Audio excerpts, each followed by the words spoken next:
Circle to search ফিচারটা আমি 4 মাস ধরে ব্যবহার করতেছি। আর অনেস্টলি এই ফিচারের 3টা ট্রিক আছে যেটা আমি প্রতিদিন ব্যবহার করি। আর জোস feature, first feature obviously circle to search. আমি যখন অনলাইনে কোনো কিছু দেখি লাইক ফটো অথবা কোনো প্রোডাক্ট, আর জাস্ট হোম বাটনটা হোল্ড করে সার্কেল করে ইনস্ট্যান্টলি গুগল আমার এভরিথিং দিয়ে দেয়। দাম, নাম, ইনফরমেশন উইথ একটা এআই সামারি একদম ইনস্ট্যান্টলি দিয়ে দেয়। খুবই ইজি, খুবই হেল্পফুল। সেকেন্ড ফিচারটাকে আমি কপি মাস্টার বলি। কারণ কোনো অ্যাপ থেকে যদি আমার কোনো কিছু কপি করা লাগে, আমি জাস্ট সার্কেল করে আর ইনস্ট্যান্ট কপি অপশন আসে যায়।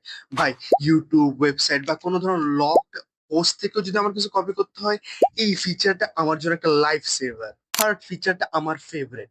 এটা হচ্ছে, কখন যদি কোনো সোশ্যাল মিডিয়াতে বা কোথাও কোনো গান শুনি, আর আমি জাস্ট হোম বাটনে ট্যাপ করে রাখি, গুগল আইকনের পাশে যে গানের আইকন আছে ওটা টিপ দিলে ইনস্ট্যান্টলি গানটা রেকগনাইজ করে এবং আমাকে গানের নাম, ভিডিও, এভরিথিং দিয়ে দেয়। ভাই, ভাইব মিস হয় না কখনো। Bonus feature, on screen translator.